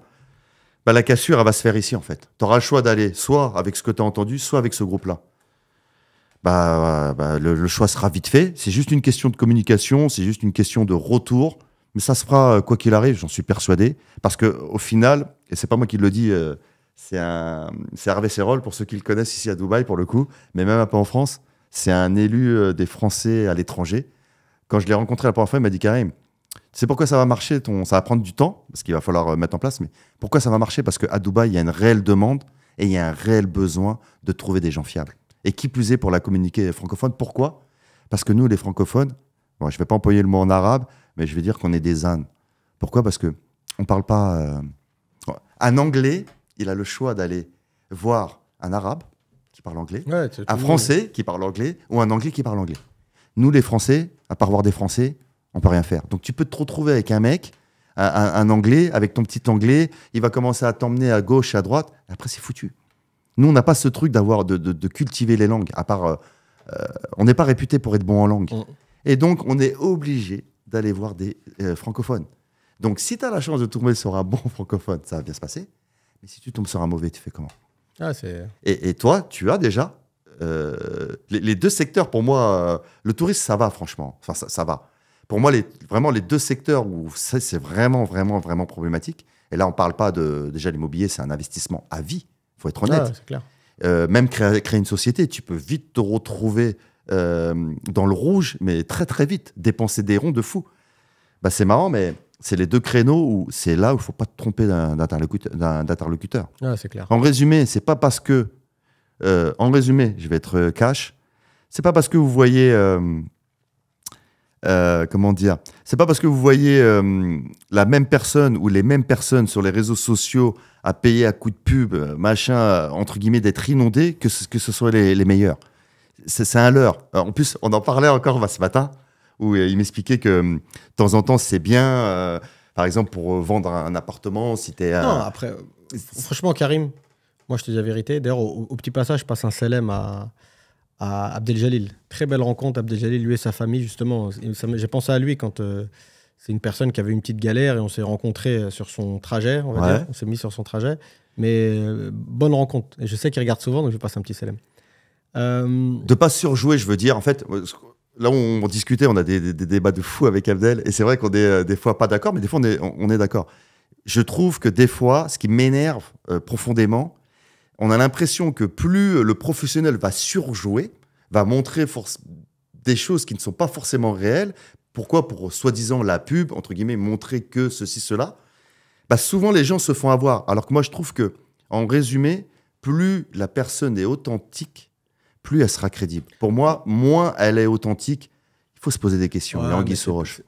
Karim, après, franchement, c'est dur de juger l'authenticité. Il y a des mecs, peut-être, ils croisent un collègue de travail pendant 5 ans tous les jours, ils savent pas s'il est authentique. Comment tu peux juger un agent immobilier s'il est authentique via une pub ou via un passage d'une semaine sur Dubaï? Tu vois? Le côté humble et le côté simple. Non, franchement, regarde. Je connais des super agents immobiliers qui sont super arrogants. Ouais, ok. Qu'est-ce que tu m'as appris? La plupart des bourges, on en parlait encore il n'y a pas longtemps. La plupart des bourges, en général, il dit pas qu'il est bourge. Et il est très humble, même dans les fringues. Il n'achète pas ce que le commun des mortels achète, Gucci, non, machin. On va pas se mentir. Quand tu connais, tu te rends compte que c'est des marques de pauvres.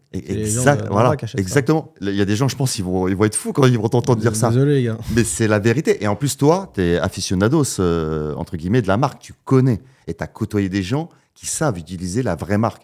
Moi, grâce à toi, j'ai appris que les vrais bourges... ça va, je suis pas... Ah, je crois que tu allais me dire grâce à toi. C'est Atman, ton styliste. Ouais, moi, c'est Atman. Mais grâce à toi, j'ai appris qu'en fait, les vrais bourges, ils n'achètent pas du Gucci. Ils achètent des marques où le petit logo, tu le connais même pas, mais les gens, entre eux, les bourges, il a mis du Loro Piana, tiens.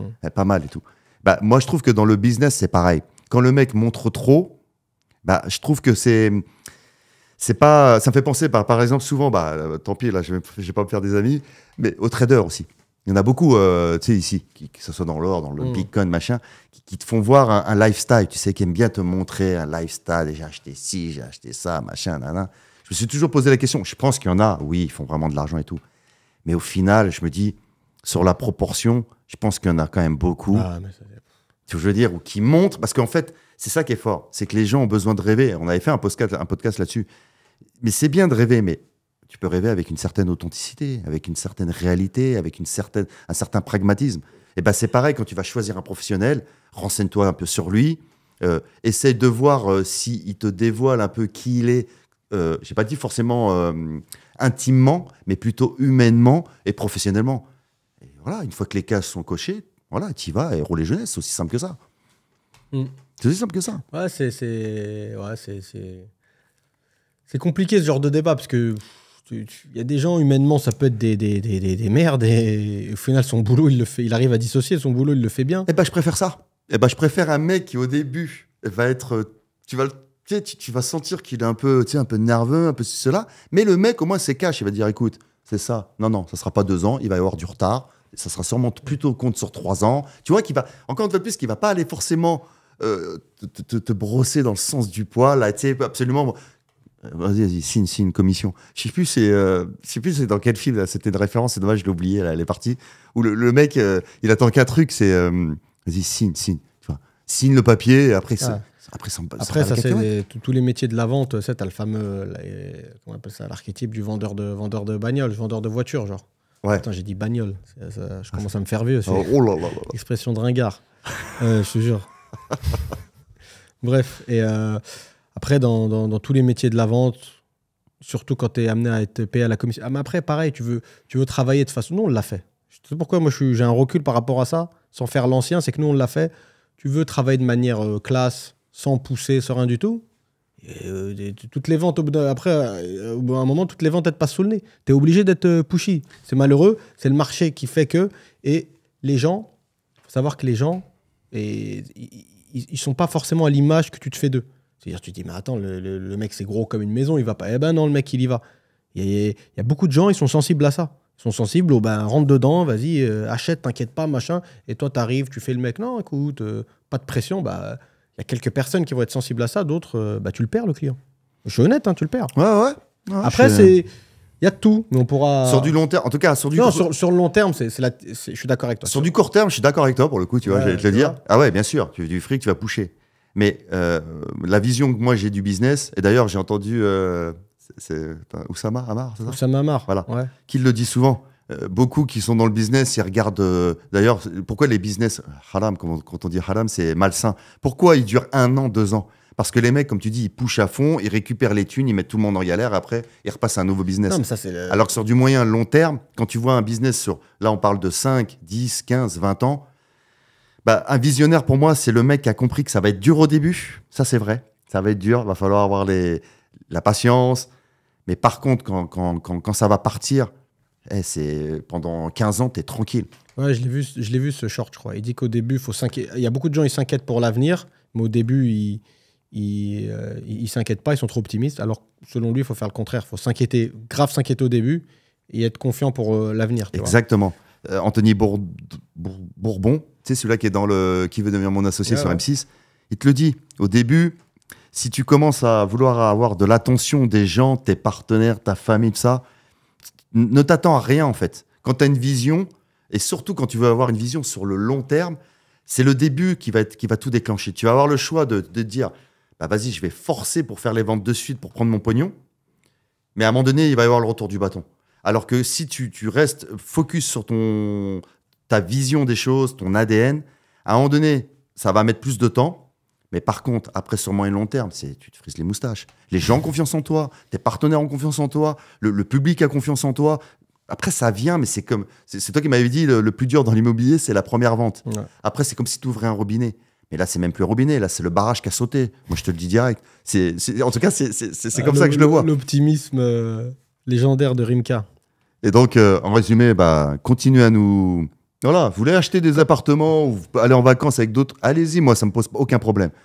Il y a que les montagnes qui se rencontrent pas. Ce que je sais, c'est que... Ça part en menace. Si vous n'achetez pas Karim, il vient. Vous allez voir un mec cagoulé dans votre jardin, c'est Karim. Non, des fois, il faut un peu marquer les esprits, tu vois. Moi, je dis qu'en tout cas, on a déjà la chance d'avoir ce podcast qui change déjà beaucoup de choses. Et quand tu vois en plus les gens qui viennent ici dans ce podcast, je trouve qu'on est... c'est bien. Pour le coup, on n'est pas dans une case de fou, mais quand même, je trouve que c'est pas mal, tu vois, déjà. Donc déjà, si on est accueilli ici, c'est que déjà, on mérite d'être accueilli ici. Donc déjà, ça, c'est royal. Et au final, faites juste attention. Souvent, on dit, on se méfie plus... j'ai perdu l'expression. Mais en résumé, voilà, apprenez à sentir les gens, en fait. Au final, voilà. Surtout dans des secteurs vraiment où vous allez investir votre vie, peut-être vos familles, vos enfants. Faites attention avec votre interlocuteur. Apprenez à regarder, pas l'iceberg qui est... Émergé, c'est ça ? Plutôt celui-là qui est immergé, c'est ça ? Submergé, je suis à l'ouest. Ouais, en tout cas, regardez plutôt l'iceberg qui est immergé, c'est-à-dire qui est dans l'eau, que celui-là qui est visible. Souvent, faites pas un Titanic, quoi. Ouais, voilà. Parce qu'en plus, l'iceberg, il est beaucoup plus... il peut faire 100 fois la taille de ce que vous voyez, en fait, au final. Donc, vous faites pas avoir, c'est aussi simple que ça. Tranquille. On est bon, je crois que c'est plié. On a dévié de notre sujet de base, mais c'était très bien. Ouais, one shot, c'était pas mal. Ouais. Bon, et temps d'aller prendre une douche et dormir. Je sais pas encore. Si, moi je vais dormir. Non, c'est vrai, il est déjà 10h. Je vais dormir, mon Carimus. Vas-y, ok. C'était un plaisir. Prenez soin de vous, commentez, likez, partagez, faites monter la chaîne. C'est lent, les gars, c'est lent. Quand est-ce qu'on va au moins monter à 1000 vues 1000 vues, les gars. On se donne un petit challenge, 1000 vues à la mi-septembre. Allez, sur chaque vidéo. Je pense que c'est atteignable. Pour le moment, on plafonne à 500. Ah, d'ailleurs, on pourrait leur demander un avis aussi, tiens, à tous ceux qui nous regardent. C'est un certain sujet qu'ils voudraient qu'on aborde aussi. Mieux que ça. Est-ce qu'ils préféraient plutôt des vidéos de 20 minutes ? Moi, je sais que mon ami Ramzi, il aime bien les podcasts. Lui, 30, il aime bien parce qu'en plus, comme il dit, il peut le couper et le reprendre. Ça, c'est un truc que j'aimerais bien savoir de la part des internautes. Est-ce que ce serait mieux un podcast de 15, de 20, de 25, de 50, de 1 heure ? Ça, c'est une donnée qui nous intéresse. Moi, pour le coup, ça m'intéresserait de savoir quel serait pour vous le meilleur des podcasts ? Est-ce que ça doit tenir sur 15, 20, 50 minutes, une demi-heure ? Ça, c'est vraiment un retour que j'espère qu'on aura rapidement. Inch'Allah. Inch'Allah. Prenez soin de vous. Ciao, ciao. Bye. Salut.